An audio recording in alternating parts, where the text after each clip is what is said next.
My party and I have a special relationship with the law.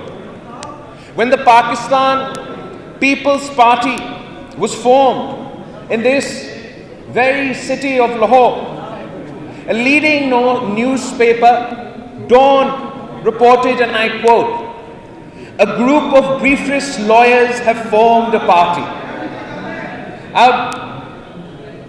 55 years later, the party formed by lawyers still fight for the rule of law, for the constitutional supremacy, and for the people of Pakistan. Pakistan was formed by a lawyer, Quaid-e-Azam Muhammad Ali Jinnah, and Pakistan was made a constitutional, democratic, Islamic republic. We were given a constitution, we were given democracy, one man, one vote, to that too by a lawyer, Quaid-e-Azam, Shaheed Zulfikar Ali Bhutto. I have been and continue to be a witness and a victim of our justice system. As a child, I accompanied my mother to courts and to meet my father in prison, who spent in total 11 and a half years in prison without a single conviction. And for 30 years, Shaheed Mohtarma Benazir Bhutto and Sadr Zardari faced persecution at the hands of the state, the government at the time, be it in the form of the Ihtisab Bureau, be it in the form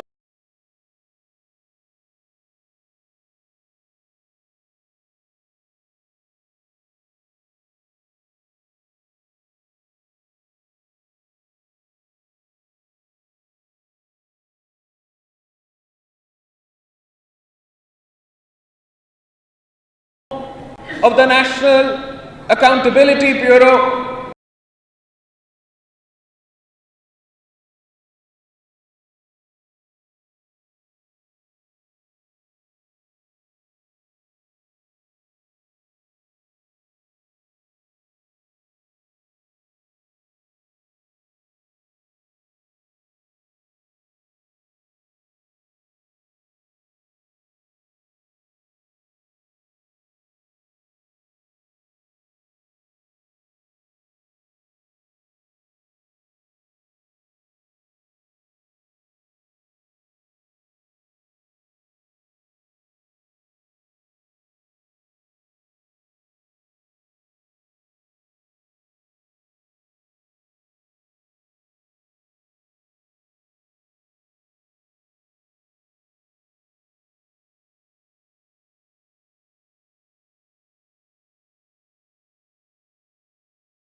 given its verdict कि या अल्लाह या रसूल बेनज़ीर बेकसूर.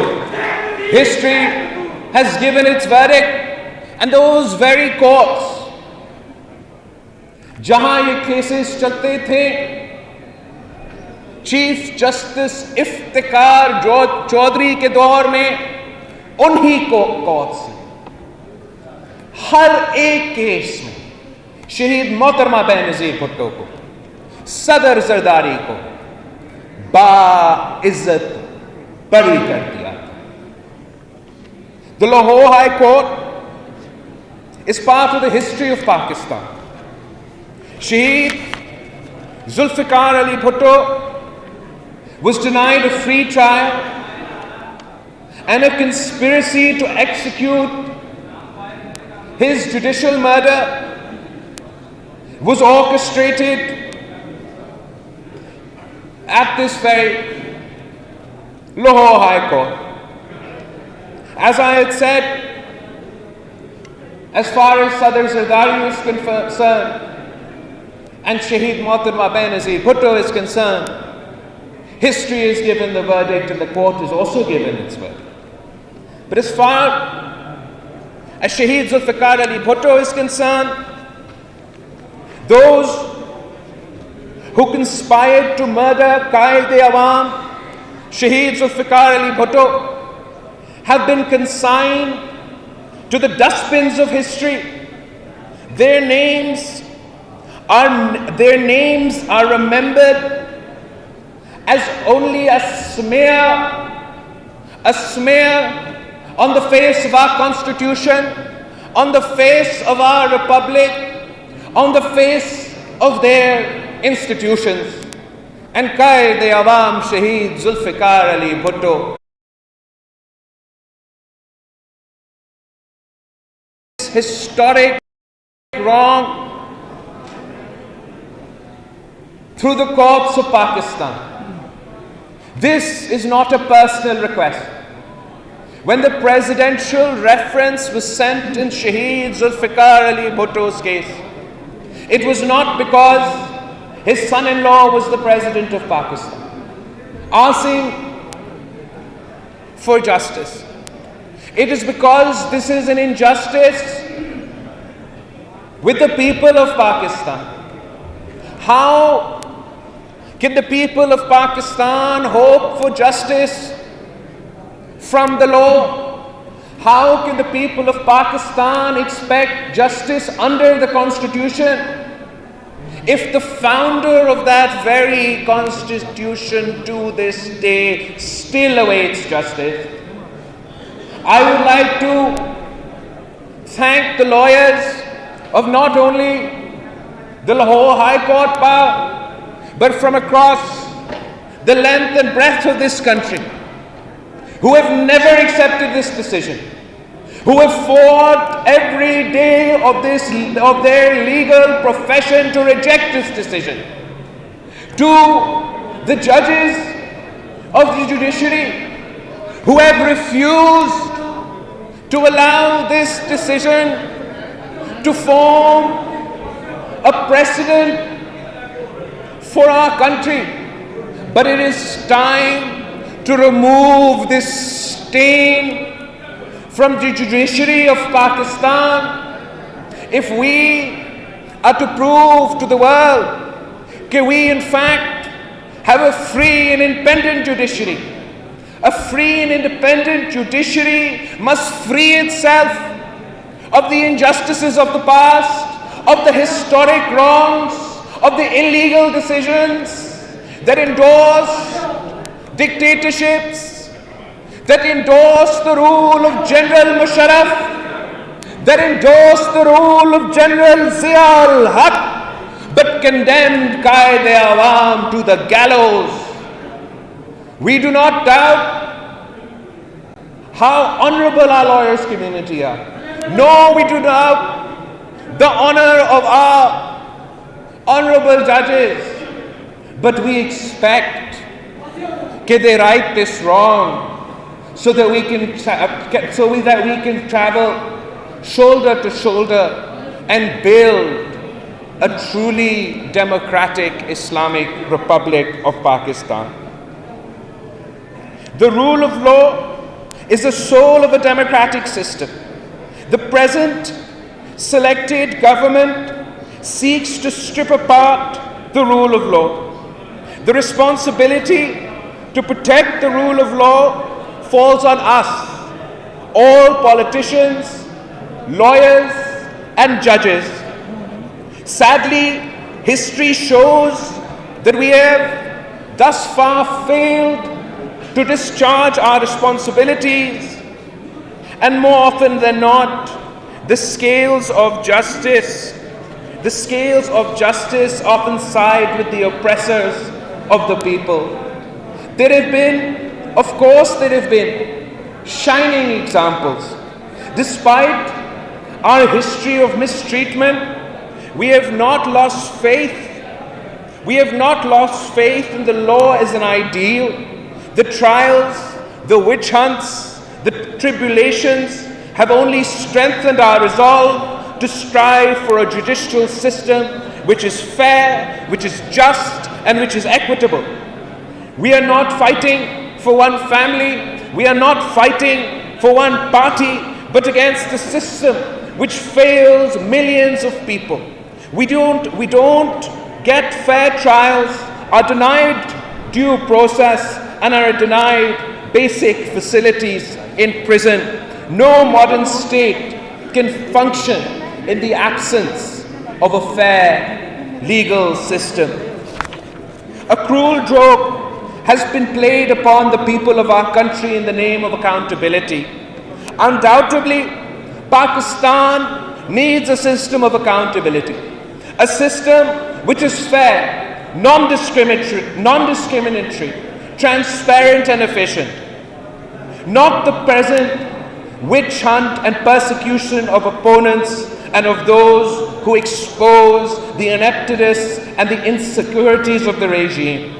The courts have a responsibility to uphold the values of fundamental rights, fair trial, and due process. Unfortunately, very often, we have failed to do so and have unwittingly become instruments of the persecutors.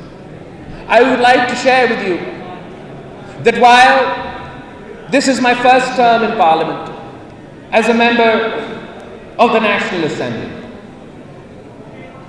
and as a young politician starting my political journey, of course, the role of Parliament has not met our expectations.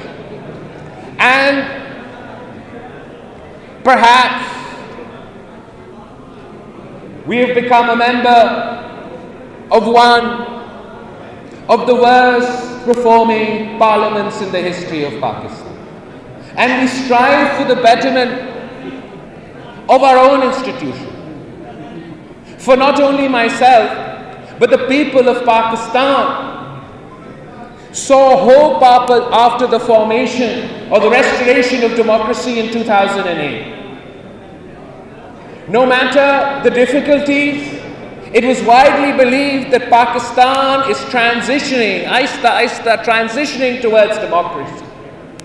One step forward, two steps back, two steps forward, one step back. But it is now undeniably clear that in the time of Imran Khan, Pakistan is not transitioning towards democracy. Pakistan is transitioning away from democracy. Pakistan is not transitioning towards democracy. We are transitioning towards authoritarianism and dictatorships, and we must fight this. As our expectations have not been met on the political front, the lawyers community had inspired me a great deal in my youth. For as I was about to embark on my studies, the legal community in Pakistan was struggling for the freedom of our judiciary, for the independence of our judiciary. और एतजाज़ साहब कह रहा था कि रियासत होगी माँ की जैसी. But unfortunately, Khosa Saab yahan baitha hai. I still remember to this day how his head was split open in the fight for the restoration of an independent judiciary. मैं कराची से आया हूँ, मुझे आज तक याद है 12 मई जहाँ पाकिस्तान पीपल्स पार्टी के एक कारकुन शहीद हो, आज़ाद अदलिया की बुनियाद. But the struggle for an independent judiciary was not for any one judge. It was for the idea of a democracy. A democracy which could not function until we had an independent judiciary that was run on the basis of rule of law. And while we have the utmost respect for the legal community, utmost respect for our honorable judges, unfortunately, the expectations that we had during your movement Personally, I feel they have not been met. For me, the Chief Justice of Pakistan should be deciding constitutional issues, not samosa ki कीमत, चीनी की कीमत. For me,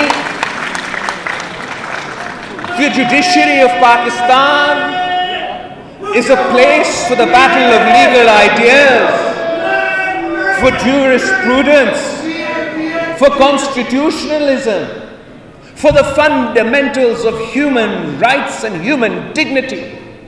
It is not a place for us to decide where or where not to build a dam.